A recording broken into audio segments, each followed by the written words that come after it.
Yo, what's up, YouTube? Welcome to the Coffee Pod. My name is Shisha Zed. Drink the coffee, it'll make you feel better. Strong and independent businesswoman encourages other strong and independent women to keep chasing the bag. Keep chasing your goals. Don't worry about a husband. Don't worry about settling down. When you step into that dream car and you purchase that dream house, everything will be okay. Let's get it. The men are probably going to tear me up for this message, but I don't care because I'm coming from my 6th closing of an independent woman investing in real estate by herself, and I'm inspired and I want to inspire others. Look, we live in a world where a man tells us that they're the prize now, that they're high value, and that nobody wants a strong-willed, strong-minded, successful, independent woman. We get it. It's all over the internet. But I want to talk to my ladies because being a woman that is one, I've dated rich men that feel like they can treat you any type of way, but my standards don't allow it, so they go to women that can. I've dated the men that make less than me, and they typically ghost because they feel inadequate, and they don't know how to communicate their feelings. I've had friends that attach themselves to me because of simply for what I can do for them. And then when my well is ran dry, they disappear. It's a hard world. It's a hard not life for us. But I guarantee you, when I go home to the house that I own, when I'm driving the car I wanted to drive, when I'm living the life that I want to live, when I get on my knees and I pray to the God that loves me so much and is so faithful, none of that noise matters. Joe, hold up, wait. So I want you guys to listen to what she just said. She said, number one, she's been with the guy who she finds economically attractive. Because that's the number one thing with a lot of these women is I want a man who's earning more than me, regardless of how much I'm earning. Here's a great example of that. Even a high earning woman still practices hypergamy. It doesn't change female nature. So she said something there. She said, I've been with the guy who I found economically attractive, and I've been with the guy who wasn't so economically attractive, but in both times, the first guy, he thought he could run my life, but I didn't like that. So I left. This coffee smells like shit. And then I got with the guy who I out-earned, and he felt inadequate. And so she probably still left him too, right? And then the question here, guys, is, ma'am, what's the common denominator in these situations? You are. You can't have your cake and eat it too, right? You can't be with the guy who earns less than you and then treat him like shit, because I bet you that's what was happening. And you can't be with the guy who makes more than you, the guy who's highly sought after, who other women want, and think that you're not going to have to get on his program. Right? He's not going to run my life. Yes, he is.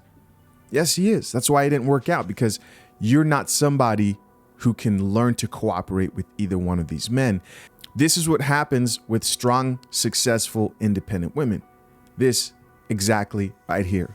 And then she says to make herself feel better, she thinks about all the stuff that she's earned, all the stuff that she's accomplished.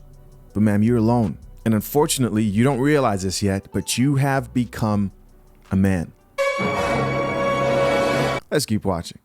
If being successful, if being strong-willed, if being strong-minded is something that you want to be, if that's a character trait that you want, you do it. You go get it. It is well worth it.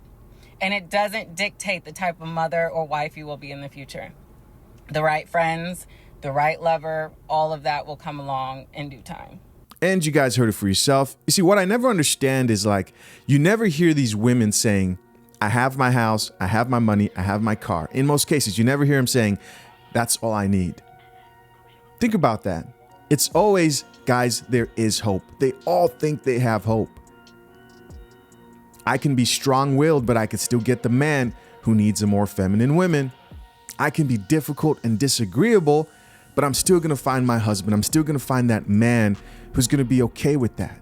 But the sad thing is, you're not, right?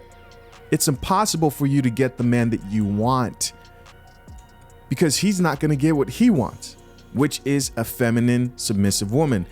Men don't want to date other men. This has nothing to do with men not wanting women to be successful. You just have to accept what comes with it, right? You can't have your cake and eat it too. You can't be a businesswoman and go head to head against men, right? Build the type of mindset it takes to go out and compete against men and think you're just going to come home and be the type of woman that men find attractive. Because I want to move on to the next saddest part about this whole situation and women who think like this. It's the men who support these women.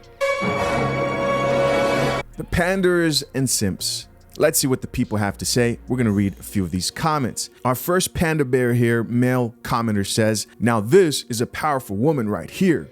Loving everything about this one, fellas. It don't get no better than this. Wife material when she's ready all day. Who's going to tell him, bro? Who's going to tell him that he does not qualify? Not because he's not good enough, but because the guy that she's looking for doesn't exist, right? He doesn't. And it doesn't help that there's brothers out here like this guy who are like underneath the comments, wow, what a wonderful woman, right? He sees you as an opportunity to watch you work, facilitate your greatness, but that's not what she wants. She's looking for someone to relieve pressure. But the man who's going to relieve your pressure has to be better than you. You're going to have to put him on the pedestal, which is impossible for strong and independent, successful women in most cases, right? Next Panda Bear says, preach. Ladies, keep your standards high. Go get it and kill the noise. I guarantee there's a man out there right now motivated by your standards and working on himself as well to be the man you desire. And while this may sound like great motivational content for modern women to go out there and get it, again, it's the same issue. The men who are motivated by what this chick is doing, they're not where she's at. Where the men right now who she wants, because I tell you, they're there, who she wants, who want to marry her, they don't exist.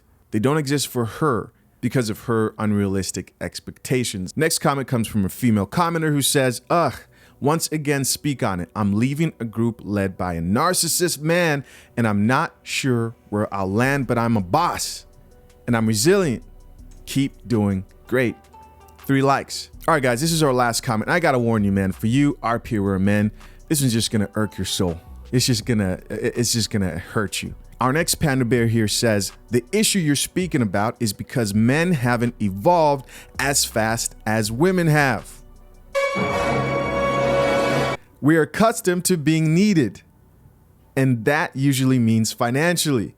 But in a world where women can fend for themselves and have options, men are having a hard time because a lot of us haven't learned to communicate how we feel and don't know how we can build a partnership, that's the key word in this here, with someone making as much or more money than us, because that means they have just as much of an option as we do.